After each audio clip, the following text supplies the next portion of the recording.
Hello everyone, welcome back. So we are in the business studies series. Today we are going to deal with the planning thing. We have done with the meanings, characteristics and importance. And today limitations देखते हैं, थोड़ी बुराई करेंगे planning की, ठीक है. उसके बाद में then we will be dealing with the steps in the planning. क्या क्या steps होते हैं to get the plan work that we need to do. Let's begin with the limitations first. See, बहुत सारी चीजें हैं. अभी एक ये होता है ना, बुराई करना बहुत इजी होता है, कुछ भी कमी निकाल दो कैसे भी करके. So that we are gonna do right now. So it leads to rigidity. Rigidity का मतलब हिंदी में होता है कठोरता, ठीक है. अभी उसका मतलब ये है कि it would be very rigid and we would be very constraint, जहां पे हमारे पास में एक लिमिटेड एरिया होगा किसी भी ऑर्गेनाइजेशन में वर्क करने के लिए. Suppose this is the plan, we would be having limited area, इसी में हमको रहना पड़ेगा. This rigidity we have to follow, क्योंकि अपन को इसी प्लान को कंटिन्यू करना है. तो it leads to rigidity and it leads to so much of problem. You can understand by having, see जैसे आपका कॉमर्स सब्जेक्ट है, अभी न्यू एजुकेशन पॉलिसी आने से पहले क्या था कि अभी आप 5 सब्जेक्ट ही होंगे that you have to choose, and in that way आप सिर्फ 5 सब्जेक्ट तक आपको खुद को लिमिट करना पड़ेगा. Now you can choose different stream के subjects according to the new education policy, पर पहले ऐसा था.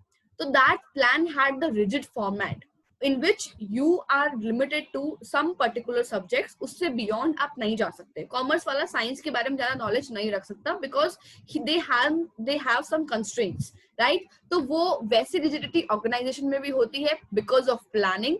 Why? क्योंकि हमें एक स्ट्रक्चर फॉलो करना पड़ता है. That's how we need to lead that. Now the second one is it may not work in dynamic environment. See, dynamic environment का क्या सीन है आपको पता ही होगा, आपने मैनेजमेंट में उसके कैरेक्टरिस्टिक्स में पढ़ा होगा कि the external environment is very dynamic. Dynamic का मतलब होता है चेंजेबल, जो कि थोड़ा सा अनप्रेडिक्टेबल होता है, थोड़ा सा अनसर्टेन होता है जो हमको नहीं समझ में आता. तो प्लानिंग डायनेमिक एनवायरनमेंट में वर्क करे ना करे उसकी कोई श्योरिटी नहीं है, क्योंकि वी नेवर नो यार कि बाहर क्या चल रहा है और कब कुछ चेंज हो जाए, कब मार्केट की सिचुएशन बदल जाए, कब एक्सटर्नल एनवायरनमेंट अपन को हिट कर जाए, कब कॉम्पिटिटर्स आके सर पे मार के चले जाए, नहीं पता. तो जो प्लानिंग करी है वो धरी की धरी रह जाएगी. As this corona thing has happened and अपन सबके सारे प्लान्स जो है वो बिल्कुल स्पॉइल हो चुके हैं. अगर आपने सोचा था कि हम एग्जाम के बाद छुट्टियां मनाने वहां जाएंगे तो दैट हैज बीन स्पॉइल्ड, ठीक है. आपने सोचा था कि जिनकी नई नई कॉलेजेस लगने वाली थी, जो लोग फर्स्ट ईयर में आने वाले थे, बड़ी कॉलेज लाइफ की तमन्ना में थे, उनका कॉलेज बिल्कुल ऑनलाइन हो गया है, स्कूल्स ऑनलाइन हो गई है, तो सब कुछ मतलब खराब हो चुका है. तो you guys have planned everything, लेकिन ये हो गया. तो it is very dynamic, right? तो ऑर्गेनाइजेशन में भी it happens this way only. आपके प्लान्स कभी कभार काम करते भी नहीं है, तो ये एक लिमिटेशन और है इसकी. Now the third one is it reduces creativity. See, अभी एज आई सेड कि क्रिएटिव डिजाइनर्स होंगे, जो मैंने आपको कैरेक्टरिस्टिक्स में बताया कि ठीक है, लोग डिजाइन करेंगे, आपको इनोवेटिव आइडियाज प्रमोट करेंगे आप, but at the same time what happen, contradictory to that, आपकी क्रिएटिविटी रुक जाएगी, बिकॉज आपने जो इतनी क्रिएटिविटी करनी है वो आपने प्लान बनाते टाइम कर ली है, ठीक है. तो वो आप उस तक ही लिमिटेड रह जाएंगे, आप किसी और चीज के बारे में शिफ्ट करके सोच नहीं पाएंगे, because you will only focus on that जो आपने ऑलरेडी क्रिएट कर लिया है. You will not able to just grab different opportunities and different ideas, ठीक है. तो इस कारण से भी आपकी क्रिएटिविटी रुक जाती है प्लानिंग के कारण, and this is one of the limitation as well. Now the fourth one is it involves huge cost. See, it actually involves अच्छा खासा cost. Why? Because as I said कि आपको बड़े ऑर्गेनाइजेशन में कुछ प्लानिंग करने के लिए आपको टाइम भी देना पड़ता है, और साथ में फाइनेंशियली भी you have to bear some cost. अभी कॉस्ट का मतलब ये नहीं कि सिर्फ पैसा लगता है, आपका टाइम भी जा रहा होता है, बहुत टाइम कंज्यूमिंग प्रोसेस हो जाती है, that also includes in cost. Now what happen कि आप इस पूरी प्रोसेस में कितने लोगों को तो हायर कर रहे होते हैं, कितना दिमाग लगा रहे होते हैं, कितनी मेंटल एक्सरसाइज हो रही होती है, और साथ में उन लोगों को पे भी करना पड़ता है, और कोई गारंटी भी नहीं है कि वो सक्सेसफुल होगी भी या नहीं, क्योंकि कुछ भी कभी भी एक्सटर्नल एनवायरनमेंट आके आपको हिट कर सकता है. तो it involves huge cost that you have to bear, like no matter what, ठीक है. इसके साथ साथ it is very very time consuming process as well. See, now what happened कि अभी कॉस्ट की अपन ने बात करी, साथ में अगर टाइम का देखें तो भी बहुत टाइम कंज्यूमिंग है यार ये. अभी आप लोग को इतने लोगों को बिठाना पड़ेगा, आपका जो भी action whatever you need to take, उससे पहले आपको एटलीस्ट कम से कम 2 घंटे तो बैठना पड़ेगा कि भाई चलो प्लान कर लेते हैं. जैसे कि आप लोग ट्वेल्थ में आते हैं, उन इन बिटवीन पेरेंट्स आपको पूछते हैं कि व्हाट इज योर प्लान, क्या करने वाले हो ट्वेल्थ में, और how will you gonna do in your twelfth because these are boards. तो अभी आप पहले 2 घंटे बैठेंगे अब, और आजकल के बच्चों को तो बड़ी मेडिटेशन करनी पड़ती है, बड़ा सेल्फ पीस चाहिए होता है, तो ये सब कुछ होता है। तो you will guys take time and that will be very very time consuming, and there is no surety कि throughout the year you guys are gonna be very consistent and be very disciplined in that way जो कि आपने already सोच लिया है।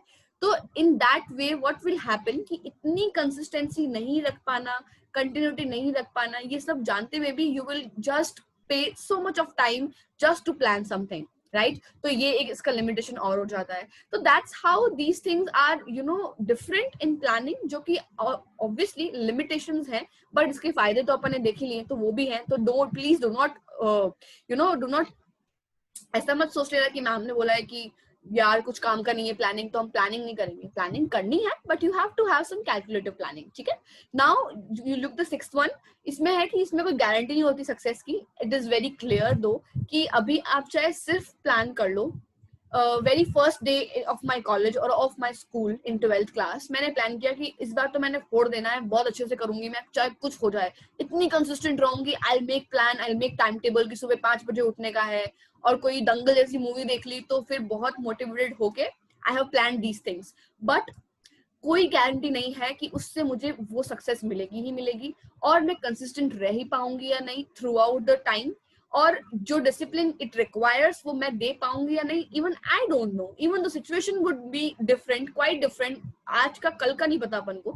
तो it would never guarantee you success in any organisation as well. No matter what you plan so much of thing, it will never give you that guarantee of success कि ये कर लो तो सक्सेसफुल हो जाओगे। अदरवाइज आजकल हर कोई successful होता, चाहे वो टीचर हो, चाहे वो स्टूडेंट हो, चाहे वो किसी भी तरह का कॉम्पिटिटिव एग्जाम हो। इफ सम स्ट्रैटेजी जो हमें एक्यूरेट मिल जाती तो हम सब सक्सेसफुल होते हैं आज, राइट। तो it doesn't give you that guarantee of success. Now what leads to planning process, we need to see that. अभी उसके कुछ फंक्शंस है, कुछ स्टेप्स है, वी नीड टू सी।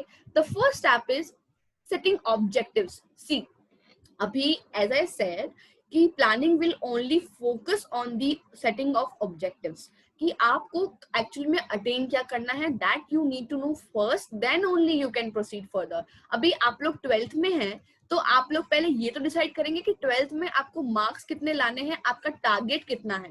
तो first you will decide your target. तो in planning also first you will just decide the objectives, कि suppose let's यही केस स्टडी ले लेते हैं आप लोगों की 12th की, ठीक है। अभी आप लोग 12th में हैं, आपको प्लान करना है। सबसे पहले आप करेंगे ऑब्जेक्ट सेट करेंगे। सबसे फर्स्ट प्रोसेस ये होगा आपका कि आपको मार्क्स कितने लाने हैं। Suppose the person has been decided कि यार एटलीस्ट 95 तो क्रॉस करना ही है और बीएसटी में 100 मार्क्स लाने हैं, what should we need to do, ठीक है। ये आपका फर्स्ट स्टेप हो गया। Now the second step would be what, developing premises. Developing premises का मतलब होता है, ये नाम से समझ में नहीं आएगा, इसका मतलब होता है अज्यूम करना, ठीक है। आप सब चीजें अज्यूम कर लेंगे। सपोज आप एक घर, आपकी 4 दीदी हैं, ठीक है, कजन वगैरह सब मिला के सबकी शादी की एज हो रखी है, तो आप कम से कम सोचेंगे कि यार चलो लेट्स अज्यूम कि इसी साल इन चारों की शादी हो जानी है, लेट्स अज्यूम दैट।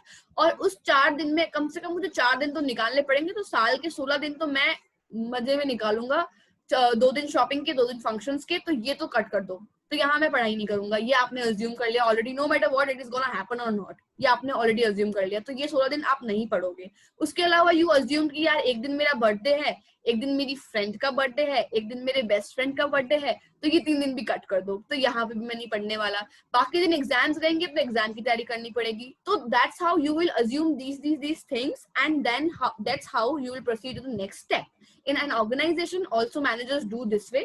मैनेजर यही करते हैं कि वो पहले से ही अज्यूम कर लेते हैं कि कितना कंपटीशन मार्केट में है, वो मार्केट रीड करेंगे, वो अज्यूम करेंगे, and that's how they will perform and they will make plan and they will proceed for further, right. Now the third step would be you will identify कि आपके पास में कौन कौन से ऑल्टरनेटिव्स अवेलेबल हैं। You will identify that. See अभी जैसे कि आपको बीएसटी में 100 स्कोर करना है, ठीक है, तो what will you do, you will just assume some things and then what will you do, you will just finding कि यार किससे पढ़े, क्या पढ़े कि 100 स्कोर हो जाए। तो आप लोग आपके ऑल्टरनेटिव सर्च करना शुरू करेंगे, right. Then what will you do, जब ऑल्टरनेटिव्स बहुत सारे मिल जाएंगे तो आप उनको इवैल्यूएट करेंगे अभी इन दोनों में बहुत कंफ्यूजन होता है। आपको याद रखना है, आइडेंटिफाई पहले करोगे आप कि आपको ढूंढना है क्या क्या ऑल्टरनेटिव्स हैं, फिर सारे ऑल्टरनेटिव जो भी आपको अच्छे लगे, suppose there are 4 channels on YouTube जो आपको समझ में आ गए हो, एक बैक बेंचर्स, 3 कोई और हैं, अभी उन चारों को आप एनालाइज करोगे, इवेल्युएट करोगे कि ये ऑल्टरनेटिव कोर्सेज आपके लिए हैं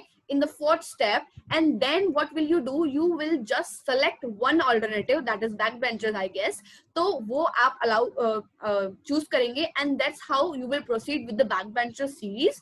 और यहाँ पे you had thought कि चलो ठीक है 100 स्कोर करने का टारगेट था, assumptions ये सारे कर लिए, अब मैं इस चीज को प्रोसीड करता हूँ, राइट? तो that's how you will proceed. और इसी तरीके से सेलेक्ट करने के बाद में you will just implement your plan, that is to score 100 in business studies. ठीक है, अभी आप उस चीज को फॉलो करने के लिए you will just implement your plan, आपको आपके ऑल्टरनेटिव्स मिल गए हैं, आपको पता चल गया है you have to stick on one alternative, तो इस तरीके से आप इम्प्लीमेंट करेंगे and you will just follow up the action. जो आपने सोचा है वो हो रहा है या नहीं, that would be the step, that would be a continuous step जो कि चलता रहेगा। आप फीडबैक लेते रहेंगे, आप इस तरीके से इसको फॉलो अप करते रहेंगे कि जो आपने सोचा है, आपने सोचा था कि मुझे इस तारीख तक फर्स्ट बुक कंप्लीट कर लेनी है, क्या ये हो गई है, जो मैंने ऑल्टरनेटिव चूज किया है, इज दैट वर्किंग गुड और not, that is what you will be following up, right? That's how the step would B complete. Now quickly see कि ऑर्गेनाइजेशन में ये सब कैसे होता है। सी, सबसे पहले ऑर्गेनाइजेशन कोई भी होता है वो अपने ऑब्जेक्टिव सेट करता है, ठीक है, कि आपको क्या क्या ऑब्जेक्टिव्स हैं, टारगेट्स जो भी हैं उनको सेट करेगा। उन सेट टारगेट्स के अकॉर्डिंग वो पहले सोचेगा, अज्यूम करेगा कि मार्केट में क्या क्या प्रॉब्लम्स हो सकती हैं, क्या क्या बैरियर्स निकल के आ सकते हैं, what we need to at least avoid so that ज्यादा वेस्टेज ना हो, डुप्लीकेशन ना हो। तो मैनेजर सबसे पहले वो देखेगा प्लान बनाते वक्त, ठीक है। उसके बाद में उनके कोई भी कॉम्पिटिटर्स होंगे, उनको कैसे कम्पीट करना है, दैट दे विल अज्यूम कि इस तरीके से हम कर सकते हैं, प्राइसिंग सेट करना और ये सब कुछ इस सब में आ जाता है।